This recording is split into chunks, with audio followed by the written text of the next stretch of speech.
Good morning. So today I thought we could have a look at my travel budget as it is the beginning of a new year, and I think people will probably want to start afresh with their finances and things like that. But before we start with the video, I would like to say that I'm well aware that I am in a privileged situation with the cost of living crisis, and not everyone can spend that much money on travel. And for some people, this number will be really high, and for some people, they might say, "Oh, that's nothing. That's peanuts." Yeah. Let's have a look at my travel budget. So my travel budget or annual sinking fund will be £4,500 for 2023.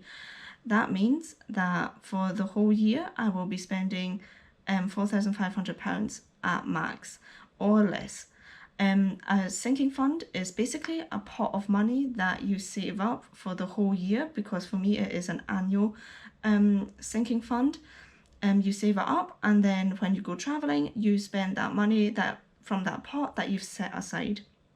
Now, £4,500 isn't just a random number. I calculated it based on how many annual leave days I have. I have quite a few, and typically when I'm on annual leave, I will go on holiday.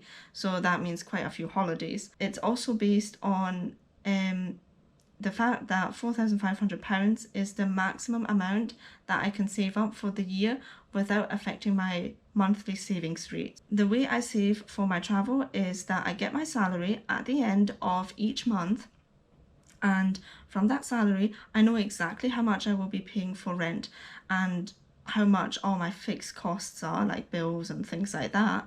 And I also know how much I spend or I roughly spend each month on food or going out. And I do live quite frugally, so that pot is also quite low. I put the remaining salary into different pots. So for example, I have a travel sinking fund, I have a present sinking fund for clothes as well. So basically the motto that I follow is I give every penny that comes into my account a job. So that basically helps me from overspending on stuff that I don't need, and in the end I don't know where has actually all my salary gone and where is all my money, because basically I've given every single penny a job. So the first holiday that I have planned is actually in a few weeks' time, and I'll be taking you guys along as well, of course. And it's to Belfast. So I'll be meeting my parents there, and we'll be spending 4 nights in Belfast. I have planned to spend £250. Now, I still had some money left from my travel budget in 2022, and the £250 include only spending money, like going out, food, things or we want to do, because we have already booked our accommodation, and from the money that I still had from my previous sinking fund travel budget, I spent that on the accommodation. So the accommodation isn't included in the £250, and the flights are also not included because I have paid for them already. For some people this might be quite a lot. What I tend to do with any sinking fund is that I overestimate a little, just to make sure that I don't go over budget, because then I wouldn't know from which other pot I would take my money from. It would either have to be my clothes sinking fund, for example, and of course I don't want that. So it's better for me to overestimate the cost rather than underestimate. So the next trip that we've got planned is over Easter, and I'm really excited for that as well. That's again with my parents, and it's part of their Christmas present for 2022, yeah. And we're going for 2 nights. We'll be going to Arran. Now, the £200 are also not including any accommodation.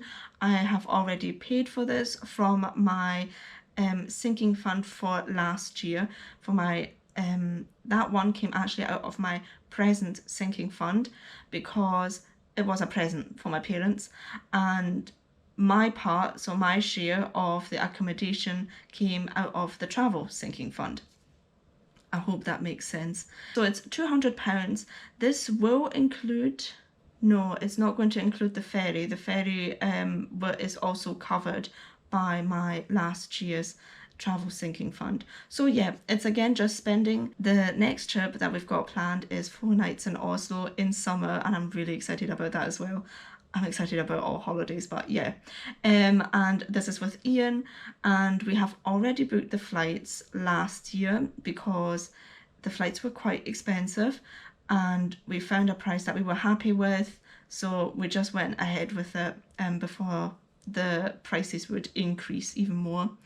So the £500 just include, again, only spending money.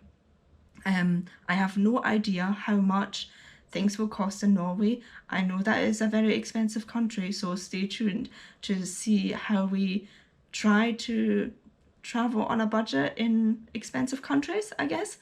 But I'm really excited about it. And yeah, so it's £500. I do hope that we won't be spending that much, but again, yeah, you just don't know. I'd rather overestimate than underestimate. And yeah, my next holiday that I've got planned with a friend of mine, I used to live with her, is 3 nights in Bucharest. It might be 3 or 4 nights depending on when the flights are, and when we can find cheap flights. We had a look for March, but that was somehow really expensive. Even Ryanair flights were like £300 return, and I said no, I'm not spending that, because our max budget for 3 or maybe 4 nights in Bucharest will be £400 per person. It will include any transfers, it will include the flight and the accommodation, everything, you get it. So yeah, £400 does seem to be okay for me, because last year we travelled to Croatia and we also only spent £400 for a full week, and that included everything as well. So I hope that should be fine. The next trip that we've got planned is a summer holiday. We don't really know where. We're thinking maybe about Greece, but I would also love to go to Switzerland, but it might be a complete different country. So stay tuned for that.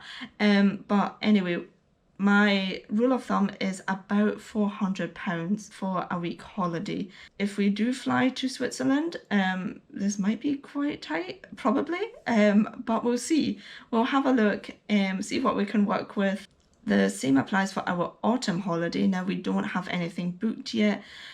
We also don't know where we're going to fly to, probably somewhere in Europe, I believe, because a week flying outside of Europe seems to be quite short for me. But yeah, we will see. It depends on if we find cheap flights. We are quite flexible because we do not have to stick to school holidays. And again, I've got £400 planned in for that.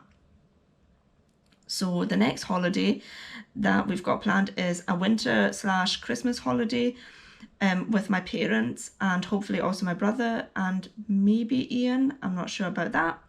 But we are planning on going away somewhere outside of Europe, and we was thinking about Mexico. But again, that depends on how cheap the flights are, on our travel dates, when everyone gets annual leave. I am quite flexible with my annual leave, and I could theoretically also work from abroad. But yeah, other family members are not that flexible, and my brother still goes to uni, and he'll have to stick to his semester holidays. So I've got £1,500 planned in for that. That would include, again, everything from flights to accommodation to spending. Yeah, and that would be also for 2 weeks. Well, let's see how we get on with that. Again, this is an overestimation because, yeah, I'm worried that I only plan in, let's say, £1,000, and it's just far more expensive. And I'm able to overestimate so much because we will not be giving each other Christmas presents, and instead we're saving that money to go traveling. Now, the last part of my travel budget is miscellaneous, and that would cover 1 week of traveling. That is because I still have some annual leave days left.